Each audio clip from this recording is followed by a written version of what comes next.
If you're a parent caught in the chaos of youth sports, the pressure, the politics, the excitement, you're not alone. This is Be Valiant.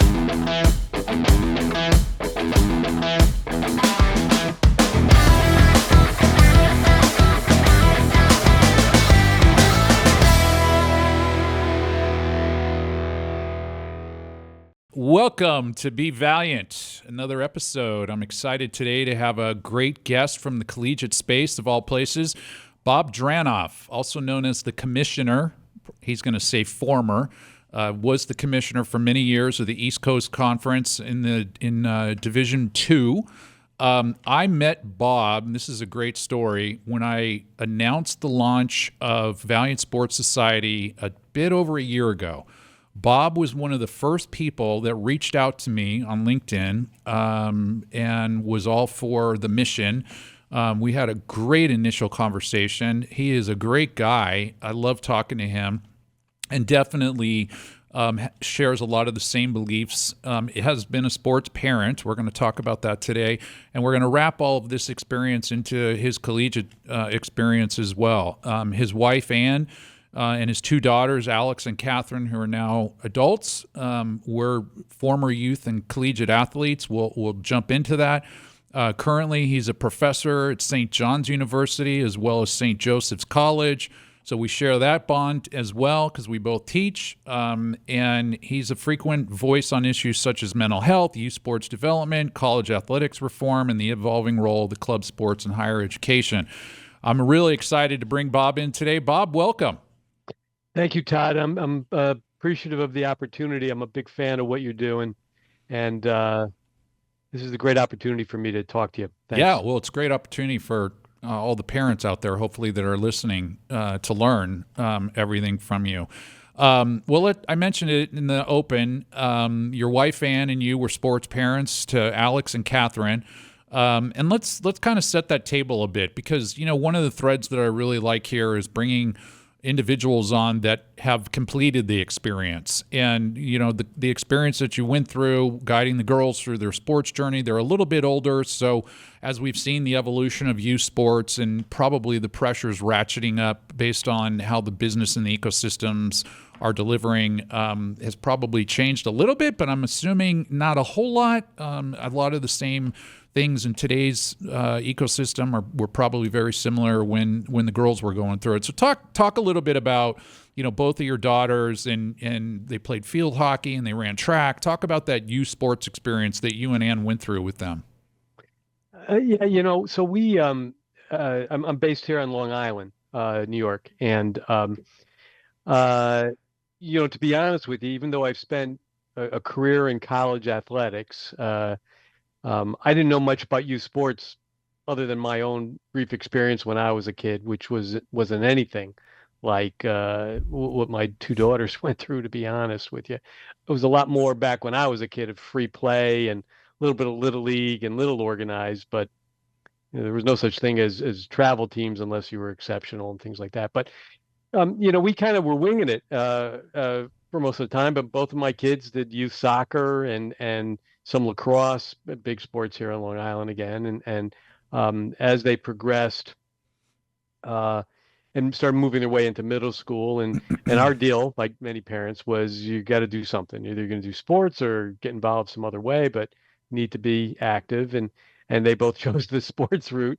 So you're right. They both played field hockey and both ran track, and that moved them into high school, and where they both played a lot and had a good experience for that. And all the positive stuff I think that sports brings to kids, they were able to enjoy and to take advantage of and to grow as young people. My one daughter, my older one, Alex, ended up playing collegiate field hockey here on Long Island at a university on Long Island, at Delphi University, and Catherine didn't play sports in college, but it turns out that she actually ended up, when she started working as a school social worker, ended up being a field hockey coach on the middle school level for a few years. And Alex did some coaching and then is now an administrator in college athletics.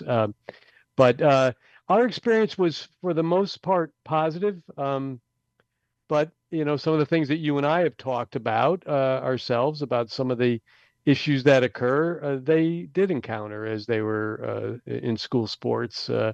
And I had my firsthand experience of how sometimes that could be a very difficult situation. Well, like talk about some of that. I mean, what did you guys occur and just to frame this up, while they're playing youth sports, you're is this at the time you're probably athletic director as well, and then Yeah, you've moved into commissioner of the conference, so there's probably overlap exactly. between the two. And talk a little bit about what they went through, but also in correlation to here you are with collegiate sports athletes, very intimate as an athletic director, and then overseeing member institutions and their student athletes, and how those experiences either I don't want to say conflicted, but what you saw and how you thought you should handle things now that you're sitting in the chair dealing with them. How did those things all kind of come together for you?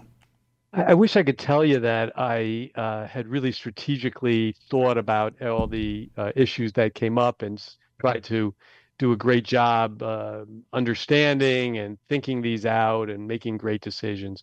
But I didn't. I mean, I think a lot of times we were just responding to situations and trying to do the best for our kids.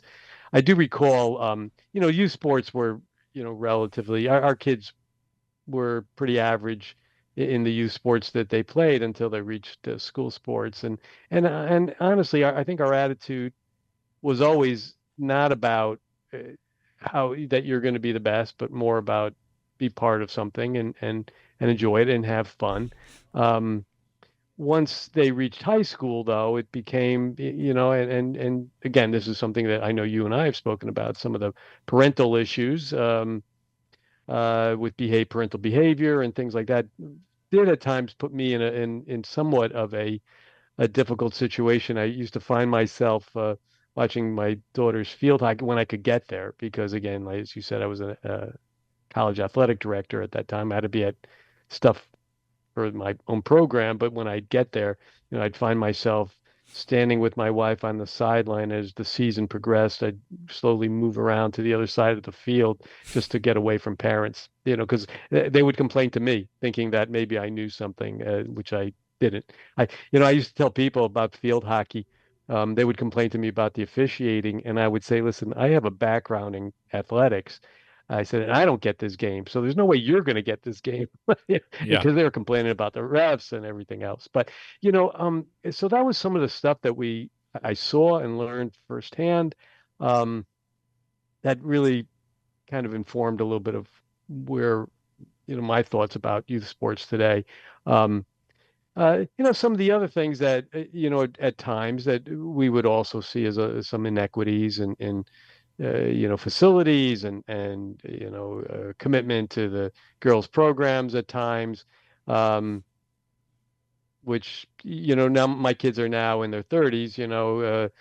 This is 15 years ago, more. And so it's gotten better in my community, but those were issues that were being dealt with too. Yeah. At home, one of the things I like to talk about, we've talked a little bit about this. Did you have a purposeful sports culture with you and Ann with the girls? Or for me in my home, I don't know if we necessarily tried to talk about what our sports culture was going to be like for our girls. I think today, I would encourage parents to really have a thoughtful conversation between them and then subsequently, find out from their kids or kid, what is it their goals are to a certain degree so they can kind of follow that path. Did you guys consciously have any kind of sports culture definition, or was it just kind of, roll with it? Dad comes from sports background and, that it just was what it was. Yeah, I would say that.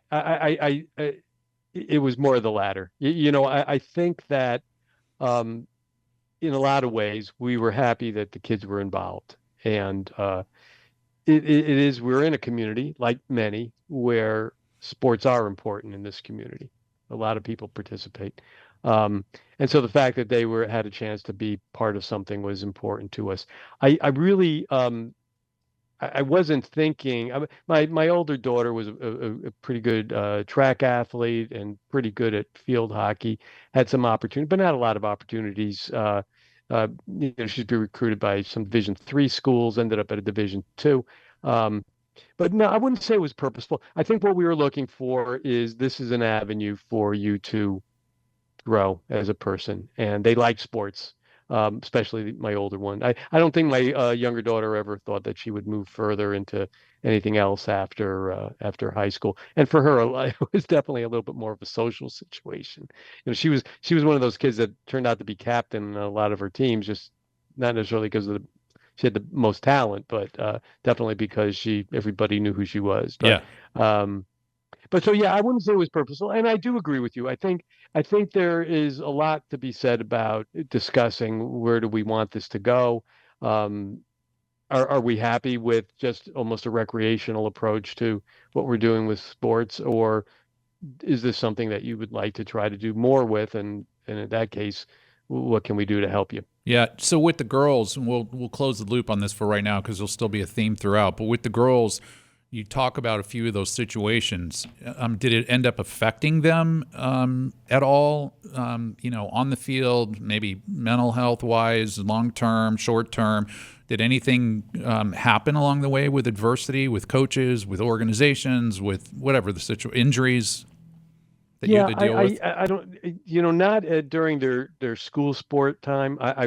It's an interesting thing as you bring that up, and I think of it. My older one, Alex, who now works in college athletics, she ended up after she finished college, she was working in the community in a not-for-profit recreational program, and they had asked her to come back to be assistant coach at her high school, and she then saw, I think, finally full time, firsthand, I should say, what some of this parental interference, some of the pressures that kids were feeling, some of those issues were, and then she had to kind of be the middle person in that situation.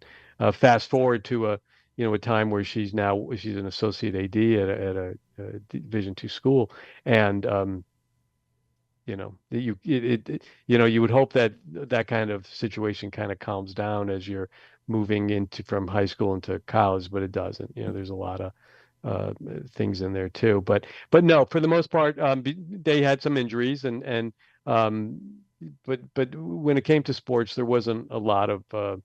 I think they both had pretty positive experiences. Great, great. Well, let's continue to set the table. And the one area I want to do that with is your collegiate experience because it's so valuable from your career side and how this integrates into this conversation for parents. Talk a little bit about, having led Division II conference for a number of years. Talk about how this landscape is changing, and it's changing rapidly from the Division I level on down. What does that mean? What's your take on that landscape? NIL, the transfer portal. What does this all mean now, and what should parents really be focusing on that are in the youth sports game with a carrot dangling in front of them with all of this evolution in front of them? I'm probably going to say what a lot of your other guests have said and what you and I have talked about in the past. I'm not sure any of this is going to be groundbreaking ideas, but I'll tell you this: I had the chance to actually be in college administration at all levels. I started at Division I at my alma mater, St. John's, moved on to become an athletic director in NCAA Division III, then two, junior college here on Long Island, and then moved to this commissioner role at a Division II conference. Lots has changed. I was just talking about this to one of my classes the other day. Just the idea of compliance, the idea of amateur status, the idea of eligibility. So much has changed, um, and I'm going to, and I believe to a degree, all the change has been good, important. More rights for student athletes, and I still call them student athletes. I'm not sure everyone will Well, I hope that, in by the the way, I future. hope that term doesn't get lost because Yeah, that is what they are. That's what I was. That's what it should remain to be. They are student athletes. They are not yeah. professional athletes. They are there to go to school. Well, and that might be the rub here, is that where we've gone to a degree, and here's the thing I guess I wanted to say as I was thinking about this is that as we've progressed now, you mentioned the transfer portal, the ease of moving from school to school. Um, NIL, the ability for students to monetize their name, image, and likeness. The transfer portal issue creates difficulty to build a program, but it's just a different way to look, at college athletics, I guess. The NIL is something that probably should have been a right for a long time for student athletes to do. The sharing of revenue, the discussion about student athletes as employees that coming down the line, all those things have some positives, some negatives. For an old timer like me, thinking back to the years that I was in charge of compliance at St. John's, my first job, that world is different. The biggest thing that I think that people need to grasp, though, is that while all those changes and the rights for student athletes, um, uh, we're thinking more about them and giving more opportunity. And yes, there should be some sort of sharing of, the idea that these big Division I institutions are making this money on the backs of the student athletes. I mean, I agree with that, and there should be some compensation there. But you got to remember that those student athletes are really a small part of college athletics.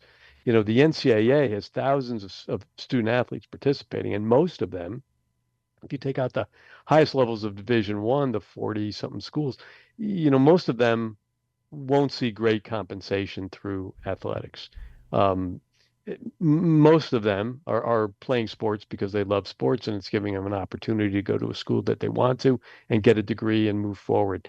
My concern, honestly, where we are moving with college athletics is, you just said, hopefully we keep student athlete, but in a lot of cases, these are professional athletes now, and the direction we're going in. And I'm not sure that academics is even an important factor, for in a lot of people's eyes, not just the students, but coaches and administrators to a degree too. So, um, we got to keep track of that. The other thing I should say is, people blame the NCAA. The NCAA is the one that did this to these kids for so long. Well, the NCAA is made up of a lot of people. People work at the NCAA, but the majority of the people that make up the NCAA are presidents of colleges and universities and athletic directors and administrators, and they're making decisions. They're the ones that are making the decisions. So um, this change in path, and the emphasis on things that weren't always there in some cases is good, but what I'm fearful in to a degree is the trickle down from this professionalization of sports, and where that's going to leave other areas of college athletics, and schools making decisions about sports sponsorship and giving resources to help the growth of the people who are playing at their schools. These are not easy times for higher education. They're not easy times for intercollegiate athletics. A lot of decisions to be made. Yeah, you know what?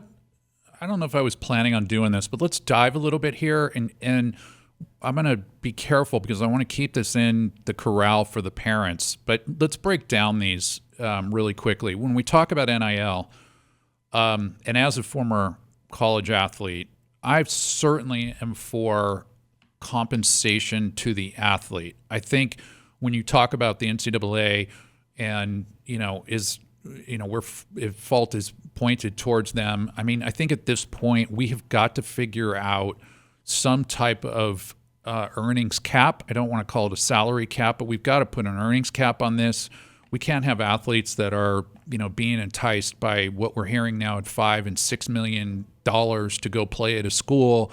Don't you think at this point we need to have a cap? And I think when we bring this back to the parents that are listening now in the youth sports world, first of all, let me point out that when you are talking about compensation like this, we're talking about the very, very, very top end of these athletes that are going into the college space that are earning that type of money. And that is not there for everybody. It's not even close, which is part of probably the misnomer of what's going on in the youth sports space, that there is a full ride to a D1 school. There is money now because of NIL for my child. And those are wrong. They're wrong, right? And so how do we – obviously things need to be corrected by the NCAA, by the member conferences. but where do you see that goes right now, and how it affects kids coming in? Yeah, well, you make a good point about, I think I read a statistic that last year, and maybe it's a little bit more because there's more money coming into the pipeline, especially at the higher levels of college athletics. But, the money that students were making for NIL was, probably a couple of $100, for the most part. And then you would see a kid like Arch Manning at Texas, a quarterback, and those in some skill positions making a lot more money.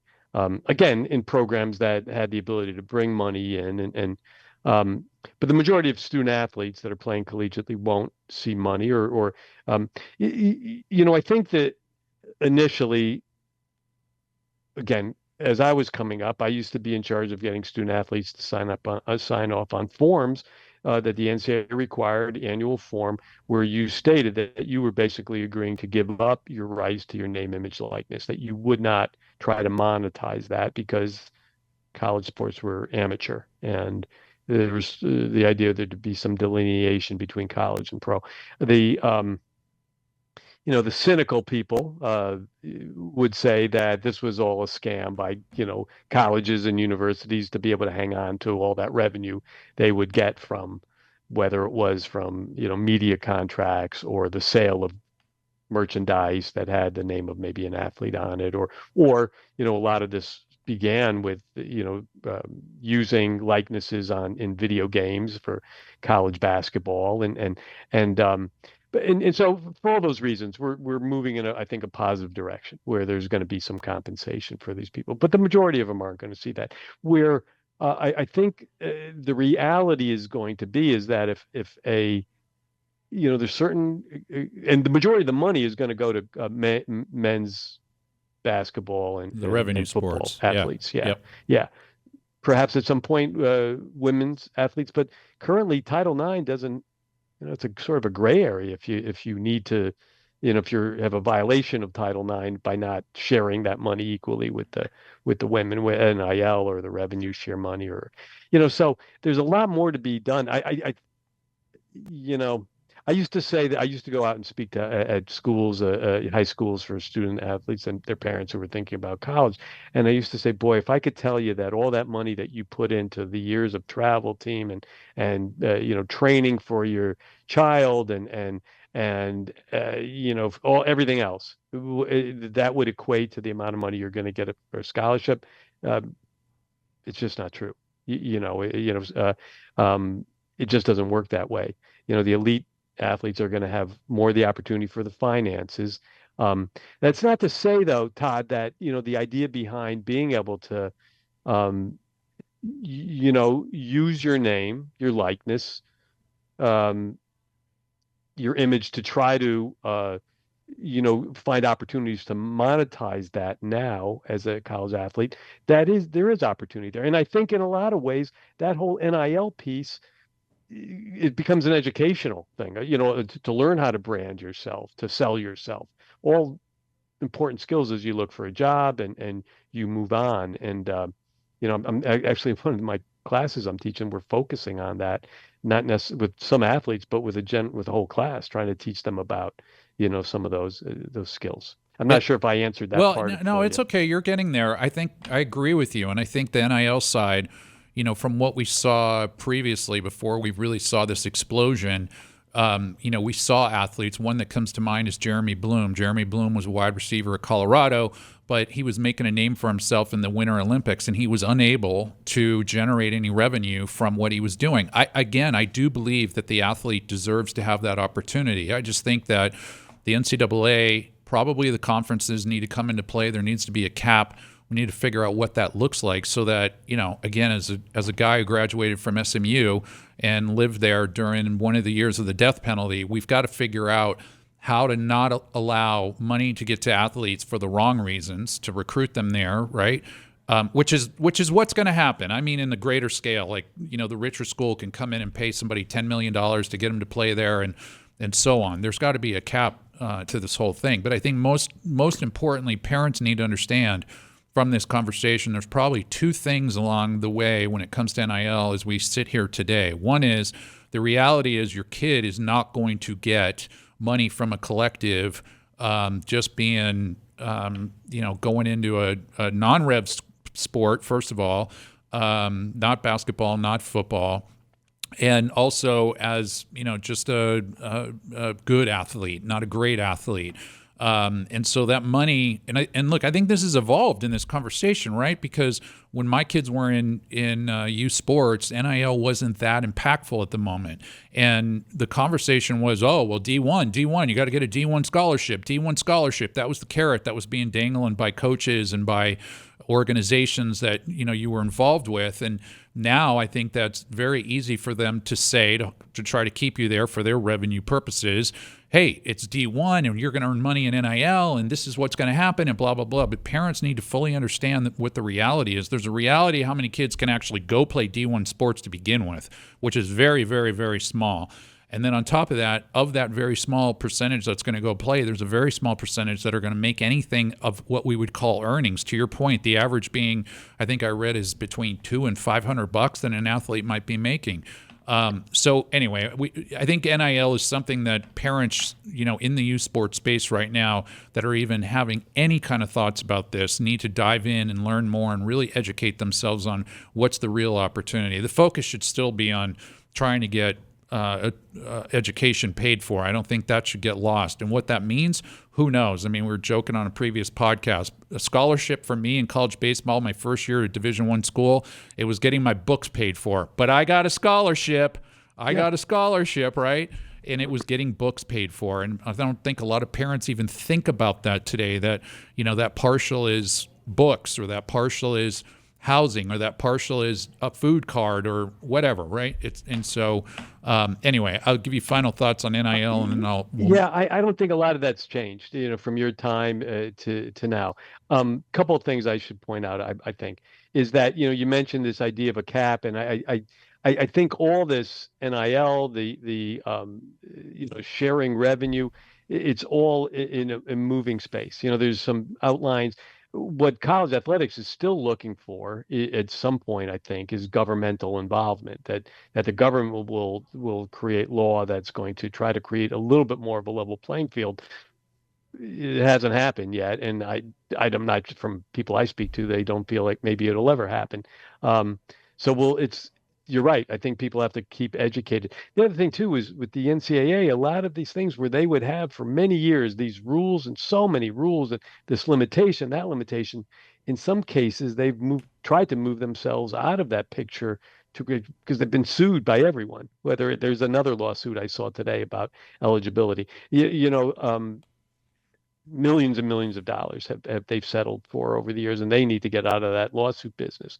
So it's a changing time. And lastly, I will say, you're right on the mark. Scholarship is not a bottomless pot of money that schools can give out, and so every school now, 90% I would say, or more maybe, are really concerned about enrollment. And so as you see rosters of teams at all levels growing, part of that is an enrollment. They see athletics as an enrollment tool. So many of the schools at my level for all those years in D2 have added sports over the years. They think that there's interest, but also it's because they need more students coming to that institution. They can't give out full scholarships to everybody. So, you'll get a little bit, and they try to, attract people to come to school. Yeah.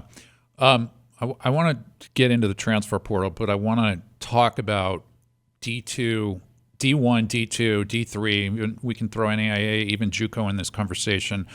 But because of your experience more so, let's talk about the shift of, do you think, this is kind of teeing you up just for your thoughts on D2 versus D1, but should parents really be pushing the idea to their kids about, as they're looking at their academic future, which should always be part of this equation. That's why I say, as you look towards your academic future, instead of looking at the carrot of D1 or that carrot that's being dangled in front of you, they should open up the scope and really take a hard look and have their kids take a hard look at the D2, the D3, the NAIA experience, especially, and we'll come back around to the transfer portal and what that means to this entire equation. Because as we look at this, parents, one of the things to point out here is the transfer portal is creating a lot of movement in D1 and creating less opportunity for kids coming out of high school, going into college. So it's really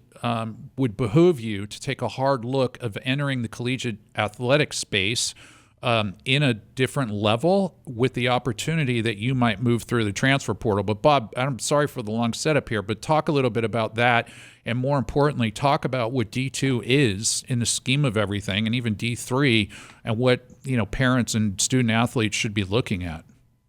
I think you said it earlier. There's the numbers of athletes that could play at the D1 level.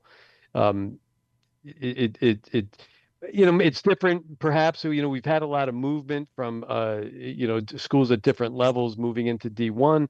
So the athletic ability, Division I has different levels. The really high elite is 40 or so schools in the Power 4 conferences. And then you have Division I also with a lot of schools that aren't even don't even approach the amount of resources or facilities or size that those schools have.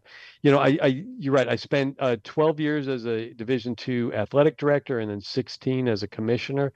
So majority of my career was in Division II. I think what the differentiation between the divisions, we'll start at D3, is the philosophy there is that it's based on participation. Now you have some really elite types of Division III programs, which are national powerhouses in some cases. But the philosophy is that they're well-rounded, diverse programs with sports, but the idea is trying to provide as many opportunities for athletes to participate. No athletic scholarships at Division III. Students can get merit scholarships or academic or whatever other things that the school may give. Division II is that some people see it as this middle ground, and in some cases it is. But the philosophy in Division II has always been that we have a high level of athletics. We're giving scholarship aid and attracting really, in some cases, really high level athletes. But the philosophy too is also one of balance, where because we're more regionally. The philosophy is to play more regionally as opposed to nationally. The idea is that you have time to be a student and an athlete, where the reality is at some levels in Division I, that's difficult to be. I think that the most important thing, even for really high-level athletes, is you need to find a place where you're going to fit. And that fit has to be just as strong athletically, academically, and socially for a student as it does for athletics. Like I said, the majority of the schools are not in Division I. If you look at Division II and III, and then if you are to add an NAIA, we don't have a lot of NAIA here in the East, but that's another level of. It's not another level of college athletics. There's some really, really good, strong athletic programs in there. Or junior college, which is a pretty massive group of schools around the country. I had a coach that used to say that, the reality is every kid that wants to play college sports, if they have some ability, can find a place to play. And I believe that also. But you do need to, I would strongly consider as students and parents are trying to make the decision where they go, not to eliminate Division II and III just because your dream is Division I. You do see a lot of movement now between divisions also, especially with the change in the transfer portal. You've said a couple things here, and I've known this about Division II, and I would impress upon you to really stress this to our parents listening: balance. The balance of Division II. Division I athletics is now I haven't been in it in years, but just as an observation, is probably a greater pressure cooker than it's ever been for the student athlete. It's definitely a sports job. There's no question about it these days with the time and effort that's expected, with the travel that's going on, with especially the Power Four conferences and how spread out they are. Balance is very, very important in looking at Division II and beyond, and what that means to your child, to your young student athlete, and what their collegiate experience is going to look like. So when you say balance, can you just dive a little deeper into, what does that mean for an athlete on a day-to-day basis on a D2 level? Well, yeah, and I think you hit on it. The idea is if you would like to be involved in other activities on campus, hopefully the institution is going to support that, whether it's student government or other student activities, or if you want to be in a play, or you want to.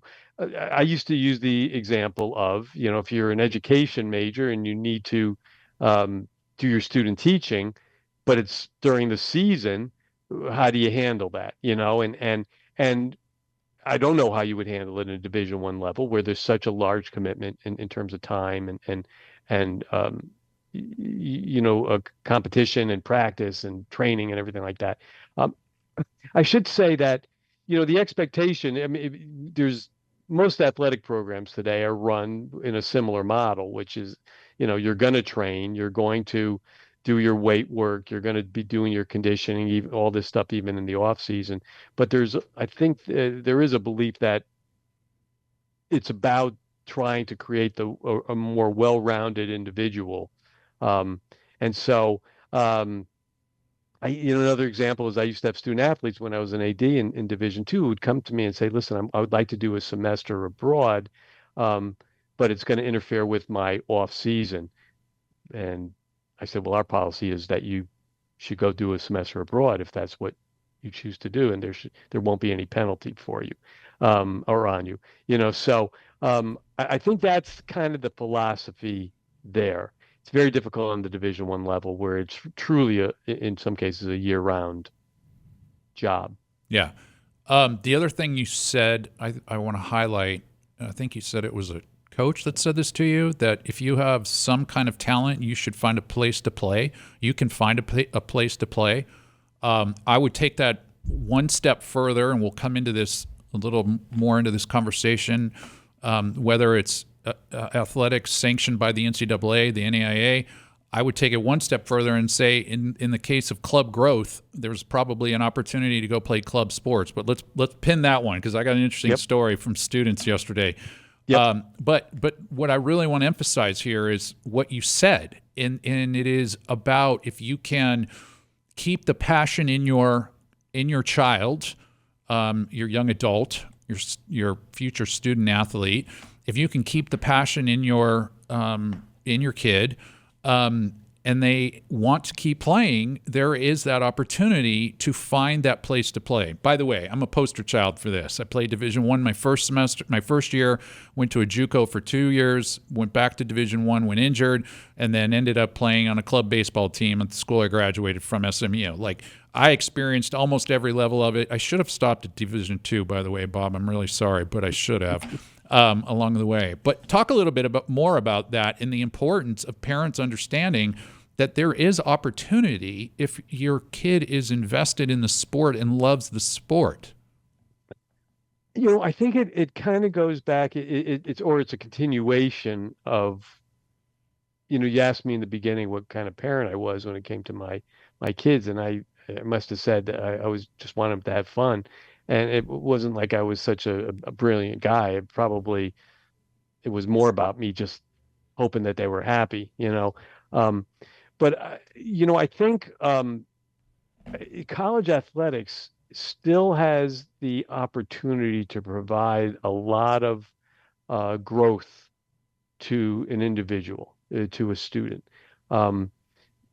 The same ways that there are opportunities to grow as a youth athlete too, although it's not automatic, but you have to work at it. But I think the opportunity to participate in college at whatever level, we'll talk about club, but it brings so many positives. You're meeting people, you're building your network of friends and perhaps future people that can assist you in where you're going.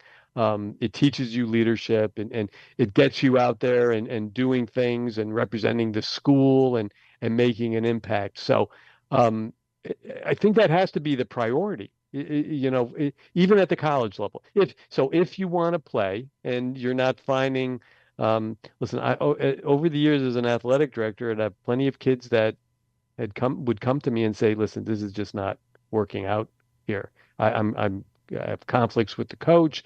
This bothers me," and it wasn't always one-sided. There was plenty of times it was a coach's problem. Sometimes it was the student athlete. Sometimes it just, worked out that way. But I still love sports, and I would try to help them find a place to go. And most places will do that. So there are opportunities, and I think that's the positive part about athletics. But right now, when I truly believe that the majority of people that haven't been involved in college athletics, when they think about it, they're just thinking about the schools that they see, on TV, and playing football or basketball, Oh, and for sure. those are the names they think about, and again, those are elite athletes at that level. Get some very fine athletes playing at all these other levels, but a lot of them really are doing it because they love the sport and they want to be out there with their friends. Yeah, and it's really interesting because when you're looking at it from that standpoint, the brands, right, the big brands, let me take this back to soccer. I can even go into sand volleyball and showcase events. And, in soccer, oh my gosh, every D1 Power 5 brand was walking around the fields, and every kid, and most importantly, pretty much every parent thought they were looking at their kid for the most part. And it's like, that is not reality. And, the D2s that were walking around, the D3s that could be walking around as well, I don't think they carry as much value in the parent's mind as they should. And I shame on the coaches of the youth sports program and the organizations in the youth sports program that don't communicate the power and the value of what a D2 coach walking by is, or a D3 coach, or communicating with those coaches. Don't get stuck on the shiny object that you may not even be able to play at. That's not where the effort should be. But it also ends up being inside the team and the peer pressure because everybody's going after that carrot and thinking that's what it is. And so when one person gets the look or the conversation from a D1 school and it creates the ripple effect throughout the team. Oh my gosh, I'm sure you see this with students at school you're teaching now, because I see it all the time where I'm at, the peer pressure. I thank you. I've just become, this blah, blah, blah, fill in the blank. I'm so excited to start my new job. And 5 other kids are freaking out that they don't have a job yet. Right. And it's this whole thing that comes into play. Well, it's funny. You mentioned, your first scholarship was for books. I think in a lot of cases, this is a continuation of some of the things that are wrong with youth sports that you and I have talked about, is that, and I hate to keep picking on parents, but there are parents who are, living vicariously through their child. And if their child's not getting the opportunities on the top travel team or getting the attention from those recruiters walking around, they feel like they've failed, as a parent. And but I remember situations where we'd be recruiting and a kid would tell a coach, lacrosse or baseball, or at my D2 school, that they're choosing to go to X school because they got a scholarship, but that scholarship is probably only worth $500 a year, as opposed to the 10,000 we were giving them to come to our school, because they would have been a major part of the program. There they might have been on the bench the first couple of years. It's some of it, you got to get the blinders off and look at what else is going on. Yeah, and for some of the sports that are out there too, again, I'm probably heavily favoring, as a former baseball player, but I'd be remiss if I didn't say this. In the D2 level, if you think that you have to go to a D1 school in order to get drafted into Major League Baseball, that you are sorely mistaken. In fact, your better route, especially if you are not at the very, very top of the talent pool, your better route might be going to D2, where you are on the field, you are developing consistently, find the right coach who's going to help you do that. There are plenty of stories of Major League Baseball players that are playing today and have played in the past that their time was spent in a D2 and D3 and NAIA for that matter. If you're good, you're going to get found. Yep, great point. Yeah, great point. All right, well let's move on a little bit. As far as let's talk a little bit more about college athletics and the expectation with parents, and really kind of how they should manage this. I was taking some notes as getting ready for this with you, and this image came into my mind of what, and I've kind of touched on it. Parents are having the D1 carrot dangled in front of them, and that is what success looks like. And playing sports on that level. And if you were to rank them, I think a lot of times parents will look at this as sports number one, getting to D1, academics number two, or school number two, academics number three. Whereas that rank should probably be academics number one, school number two, sport number three. Don't you think that if we're talking to parents right now, let's change the order of how you're looking at this? Because if your kid is going to go to the next level, and it should be about academics, because that's really the benefit of what's coming out of this for the majority for sure.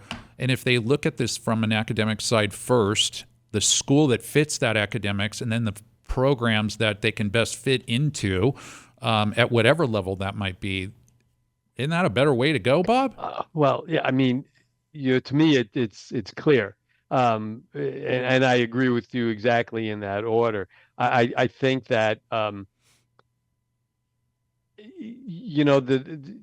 you talked before about how few athletes are going to get to play at Division I, and how few of them are going to get scholarships. And then the reality is the minuscule number of people that are going to come through college athletics and play professionally. That's even a smaller number. So that if you're picking your institution based on your thought that, well, maybe this leads to a career afterwards, I think truly you're wasting your time. I unfortunately, this is a really competitive world to get good jobs in now, and so it is important to find the school that's going to prepare you academically, a school that you feel comfortable at, and can meet your needs, and the athletic piece, if that fits in there, that's great. I mentioned earlier I used to do those high school talks, and a lot of it was, well, how do I get myself recruited? And there's lots of ways now. It's really hard now for high school athletes to fall through the cracks. If you're really good, somebody's going to see you.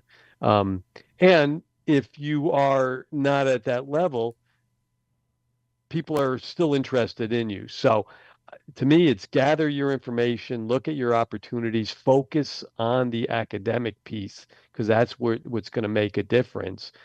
And the other part of this, Todd, is that not every student is a strong academic student. So that's part of the discussion too, is where can my child succeed, because maybe they struggle in this piece. Academics isn't that important to them, but I do think that the degree is important.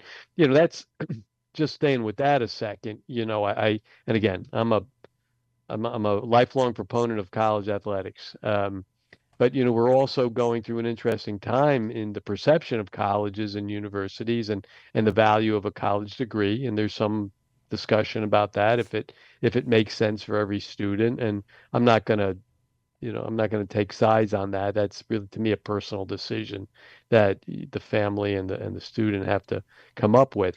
I do know the value of a degree, and the value of that college athletic experience if you can put those things together. Yeah, and to close the loop on the transfer portal and bringing it back into play, I think if parents understood, the smarter move might be to look at D2 and D3 organizations, athletic programs. Let's talk about the transfer portal and what that means. I know this is not what you want to promote, but let's talk about reality, because the reality is the best fit for a high school kid coming out in today's world, the way the funnel's working with the transfer portal, your best fit in all likelihood is probably finding a school in the D2 space that meets your academic needs, meets your athletic needs, and a place where you have an opportunity to actually get on the court, get on the field, whatever the field of play is. You have an opportunity to play and develop in that first year and maybe the second year, because the transfer portal can still come into effect for you if you want it to. If you become good enough, there will be Division I schools that will be looking at all parts of the talent pool, including those at D2 and D3. So talk a little bit more about that and what the transfer portal means to today's world with the student athlete. Yeah, transfer portal depends on who you ask. Good, bad. The reality is that if a student, if they weren't an athlete, they'd have the opportunity to move around and find schools to go to. And so that's part of the idea behind this, is that, students who feel that they could do better somewhere else should have the freedom to do it. The rules changed a lot. In the old days, it used to be, if you're going to transfer, you got to sit out a year, and it tried to discourage movement or constant movement. Now, literally, you could go year to year at different schools. I don't think that's great. From an academic perspective, it's really hard to get your stuff going, and how many credits transfer over and all that kind of stuff. But if that's the rule, it is. I know that I've talked to Division I coaches who that's part of their strategy, recruiting strategy, is to look at who's in Division II and who's doing well. And if they're in the portal, go after them. And because now you're talking about not a kid right out of high school, you're talking about somebody that has a couple of years in. And you're right, probably we've played against really good competition.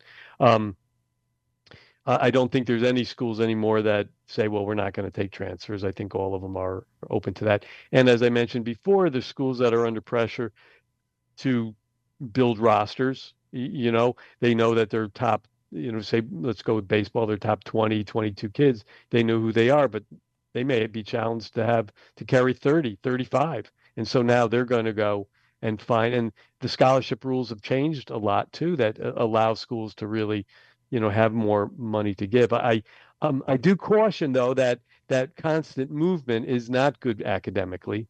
I don't think. I would agree with that, by the way. I don't disagree with that. Yeah, if that's the goal, But look, I remember last year in the NCAA in March Madness, they would talk about some of these basketball players who have been at 3 other schools already by the time they're, So one of the other changes that's occurring, it's going to probably occur both in Division I and Division II, is that there's going to be a move to 5 years of eligibility. It's going to limit a lot of hardship waivers and things like that, but that's another thing that parents have to keep their eye on too. The rule used to be you'd get 5 years of full-time enrollment in a college to get 4 seasons of eligibility in a sport. Now it's going to go to you have 5 years of eligibility, and that's going to change some things around too for high school kids coming out. Do you think the rule changes for?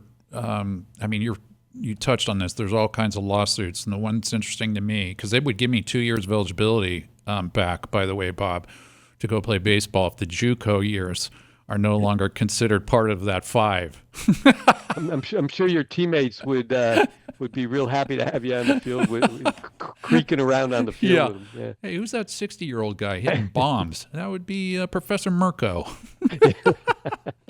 He just gave me a C on that test. Yeah. I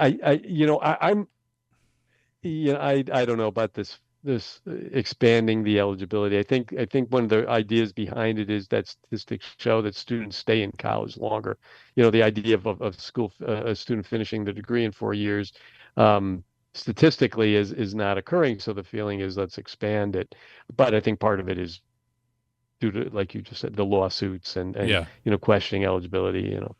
By the way, I would be against those 2 years. Should have been considered part of the playing year. So I'm joking, but it is a lawsuit that's out there. When you talk about the portal, and then I'll step away from this. I agree with you 100%. There's too much movement. Again, this is when we talk about NIL, there's got to be a cap put on this. But parents that are listening today understand what it used to be. The coach, first and foremost, and if you had a good commissioner in your conference, like Commissioner Bob, you could get out of your commitment to that school. But if a coach wanted to hold on to you or not allow you to transfer, they could stop you. Again, unless correct me if I'm wrong, Bob, but I think if the commissioner was able to step in, they could release you. There are more freedoms today for the student athlete based on a whole lot of things. Maybe, as Bob referenced earlier in this conversation, it's a relationship thing. There's a circumstance thing that goes down. You don't marry up with that coach. These things do happen. There's no doubt about that. The coach leaves for another job. You went there because of the coach. I've always believed that the student athlete should have the ability to move if their coach moved, and that's even following them to a degree, and that's probably opening up a can of worms too. But parents today understand it was very restrictive in the past, which is what's gotten us to today with as much freedom and too much freedom in the whole thing. But what I'm saying here and talking to Bob about more so than anything else is understanding what the system looks like, using it to your advantage to a degree, because you do have the ability to go to fill in the blank, any school. In this case, what we're talking about is a D2 school, and then move yourself to another school if that provides a better situation for you from a playing perspective, maybe even an academic perspective, whatever it is. Those opportunities are there for you as a student athlete today when they really weren't there in great freedom. Would you say, Bob, is that accurate? Yeah, I think finding the right school, especially for a student coming out of high school, is a major, major decision in the student's life and in the family's life, and I think it is important for all those stakeholders to consider all the options out there, and perhaps it would make more sense. You mentioned your experience in junior college. I was a junior college athletic director for a few years in between gigs, and I didn't know much about junior college, but for a lot of the student athletes that were in our program, this was exactly the right place to come because there was no scholarship, but it was also a couple $1,000s a semester to go to school, and that led to opportunities that they might not have had if they had started off at a four-year school. Is along with being in debt, many thousands of dollars so I just think you weigh out every opportunity and you try to find the right fit, and it's a process. It's not going to all of a sudden come down and it's my senior year. Here's my scholarship offer. Here's the schools that want me. You need to be thinking about, if this is what you want, college athletics, the process starts, sophomore year, junior year, that you're talking about this stuff. Yeah. I want to, we've teased club sports, and I don't want to spend too much time here. We're going to have to make a whole new show over this one, but I do want to touch on it because as we're talking about going to school for a degree and having the ability to play your favorite sport at that school, the club environment today, parents, offers an incredible opportunity, especially if we're talking about D1s and Power 5s. Just yesterday, Bob, I had a conversation with some students in my classroom who are playing club baseball at Arizona State.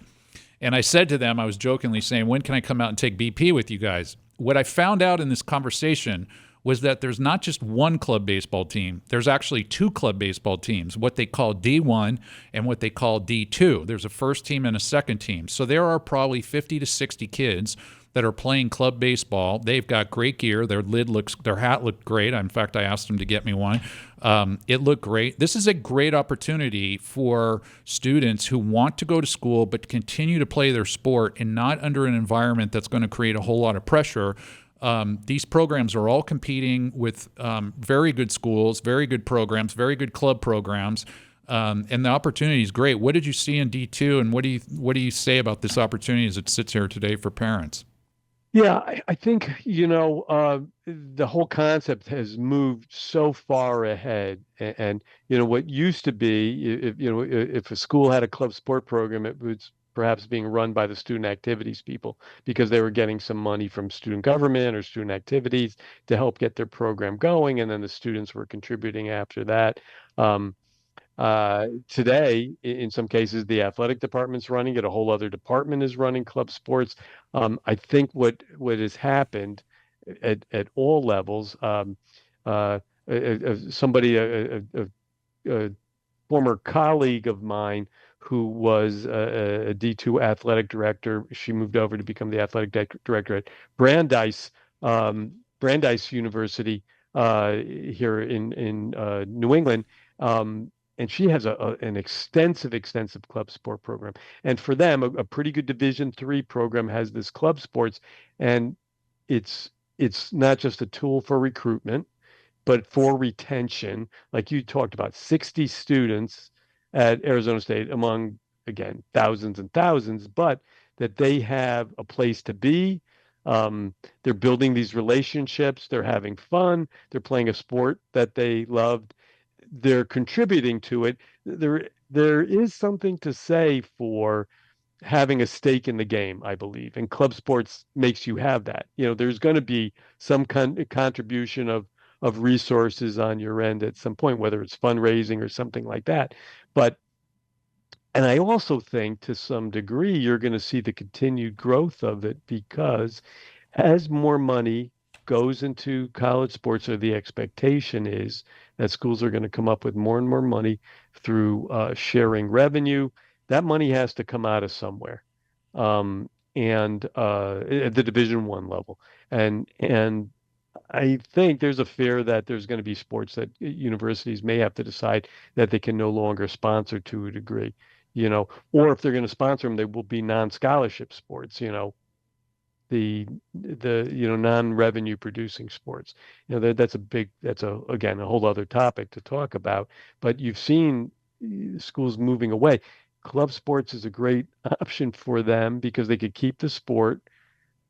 Is it at a different level? Well, I have a feeling you'll see the growth of these club sports, and already there's national championships for in certain sports and in certain associations. I think it's I was seeing it in some Division II programs. But again, I'll tell you, Todd, if it's a tuition-driven institution, meaning that enrollment is key and it's key for everybody, there's opportunities there. And if it means being able to, we had a large esports program in my old conference. Yeah. We were one of the first in the NCAA to get involved in that and sponsoring regular season play. Look at me, I don't know anything about esports. I never played a game in my life, but we had a couple of schools. We expanded it. We ended up with something like 15 schools, not just from our conference, but around the Northeast that wanted to play with us. And in essence, those were all club programs. Got a little bit of funding from the institution, but the idea was, here's a whole activity with students that are participating that may have never participated in any other kind of athletic team at the college before, but now here they are, they're part of something. And so it's not always great for recruitment retention, but it also creates a connection and identity with that student and the institution, which then leads to perhaps stronger relationships in the future as alumni. Well, and the esports thing is a great example. And I want to say this, is that as I was in esports for a little bit, first and foremost, a student athlete, if they've got any kind of athletic experience, and let's go into gaming and esports. And by the way, you do look like a gamer now, so we just need to get you a control and a game console. If you are that person, it is a pretty good chance that if you're going to school there, like anybody, like the athletes, you would like to play for the name of your school across your chest. And this gives that opportunity. In the esports space, what I found fascinating with the D2s and the D3s that were playing in the space is how much they would promote the fact that they were competing against D1 brands. Yep. And again, back to your student acquisition side and retention, that was always really fascinating. Well, I don't know how we did it, but we got to an hour, and there's one subject that we didn't even touch on, and I've got to ask you before we go, just to get your thoughts. And clearly, we're going to have to schedule another episode. I'd be happy to do it. Yep. But mental health in the athletes that are coming into the program, across the country out of youth sports, what were you seeing as commissioner? What are you hearing today? And to close the loop on, and again, this is just so much more, but what are schools doing? And as a commissioner, what were your schools doing to try to help support those particular athletes in particular?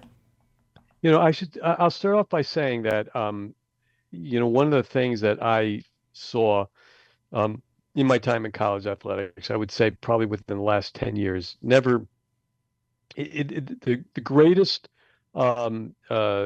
move towards supporting student athlete health and welfare in college athletics now, more than ever before. And I commend the NCAA as an organization for focusing on that, helping with resources with institutions and conferences to educate, to try to study, do research, and pass that information along, make affiliations, and so I think that that's encouraging. I think the reality is that we also have more issues, more knowledge about esports, about mental health issues, and it's one of those things where, because we know more, do we see more issues that we didn't before? Or was it always there, and we are now just recognizing it? The reality is, a lot of studies show that college athletes struggle with mental health issues.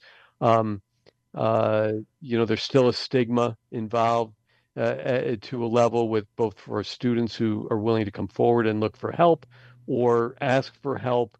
We still have a degree of people, coaches and administrators, who don't understand the impact of mental health issues on student athletes. It still maybe come from the school that say, hey, listen, even if you're struggling, suck it up and just do better, work harder, you know.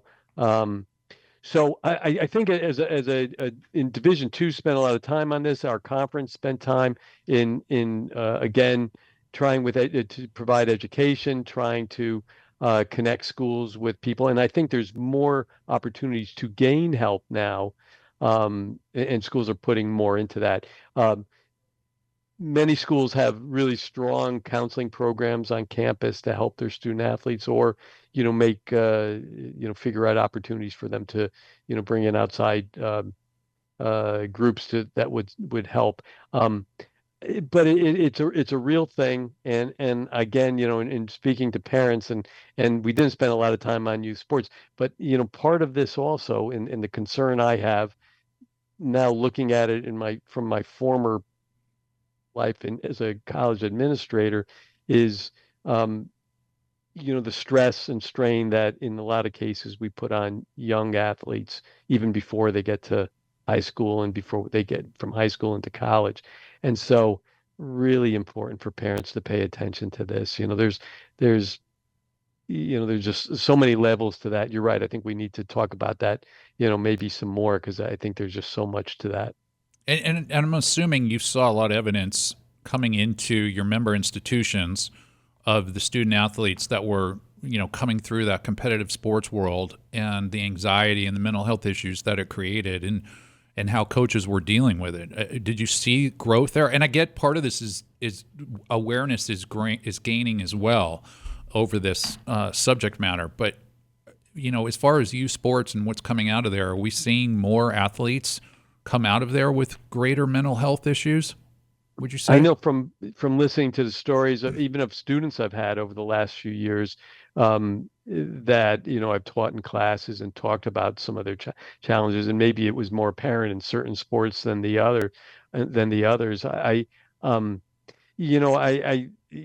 is now almost ancient history, right? 5-6 years ago, but even coming out of that, I still think that there's a hangover in some cases of that the struggles were already there and again, I mentioned earlier, what was the importance of athletics, where it brings people together, it gives them that network, that connection, the friendships, the support group. And COVID was a time where all that went away. But it also revealed that there were problems. I think the youth piece is something that kind of lends itself to the things that are wrong with youth sports is the fact that, there's so much pressure to not just to play, but to excel. Because if you excel, that gives you opportunity. Opportunity leads to more exposure. More exposure is going to lead to opportunities in college, and of course, then that's going to lead to you being a professional athlete. Yeah. So, and I'm not pointing the finger completely at parents, but part of it is, we got to think about that stuff. Yeah. Well, and look, to wrap this up, and I've got some closing questions for you, but I think to wrap all this up, when we're talking about mental health, parents, what we are saying to you, why this is so valuable that I've got Bob on this podcast, is consider D2. There is so much about this idea to think about. It's not about a D1 carrot and the pressure that D1 carrot puts in front of your kid. You've got to think long and hard about it. And by the way, they may be great enough to go that path. There's no doubt. But when you are pushing a D1 carrot and the reality is there's a D2 or D3 opportunity is what really sitting there, maybe JUCO, maybe NIAA, understanding what these opportunities look like and really understanding from what we're hearing in this episode, the opportunities that exist and the fact that there's balance, as it was brought up. There is a place for your child to play and to have fun and to get a great education and to grow both overall for life and to grow development-wise for their sport. So, all right. So here's some closing questions for you. We'll go kind of quick on these, and then we'll hit rapid fire. Looking back on your career and your personal journey, what's the single biggest lesson you've learned about how sports should serve young people? Just that I think especially college athletics, you have the opportunity to really look at it as serving the student athlete. Without them, there could be no college athletics. And so my job always was to do the right thing and support. And truthfully, I always erred in the side of what was best for the student athlete. And I wish more people had, did that also. Yeah, you sound like you're a great commissioner, by the way. If you could give one piece of advice to parents navigating youth sports today, what would it be? Make sure your kid's having fun. To try to focus on that and keep them healthy, and also offer them the opportunity to play other sports and have friends and get out there and do things, free play. Okay. All right. Well, here we go to rapid fire, Bob. You Okay. ready? Yep. Part of every show. So here we go. Best part of being a college commissioner. Working with student athletes. Hardest part of being a college commissioner. Working with student athletes. No. Working with presidents and trying to help people understand we were trying to go for the greater good. Yeah. You might have given this answer already, but I'm going to ask you one word you would use to describe Division II athletics. I would say balance. Balance. Your proudest moment in your career. Ooh.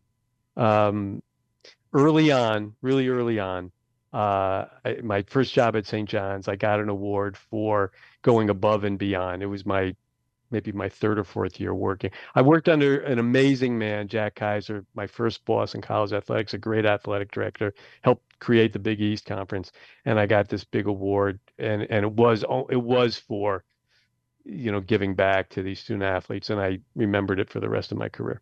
What's the most common mistake parents make in the recruiting process and their child? Is not listening. Not listening. And not thinking about what's best for the student. Okay.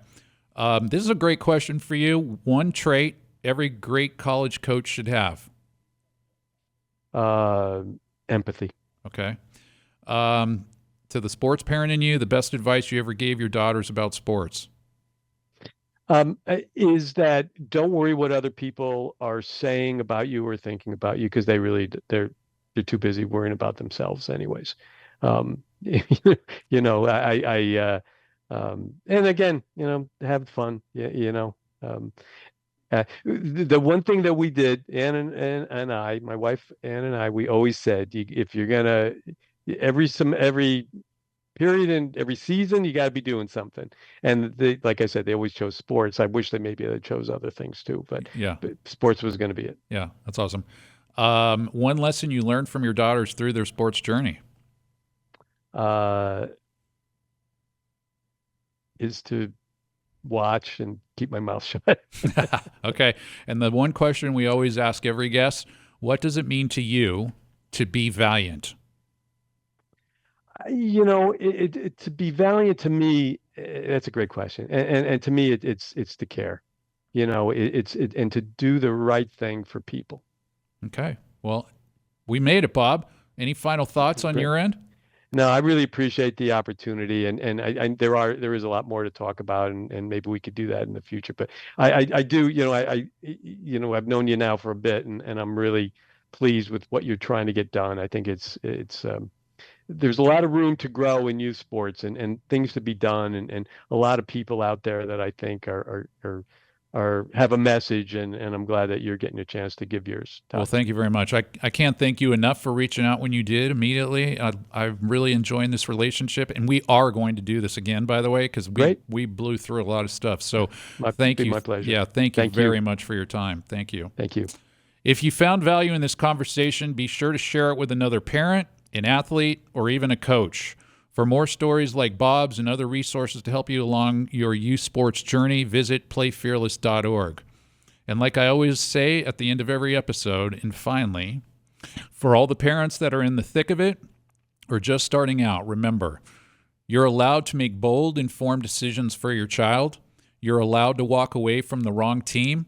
You're allowed to demand a better culture. But most of all, you're allowed to trust your gut and lead your family the way that's right for you and especially your kids.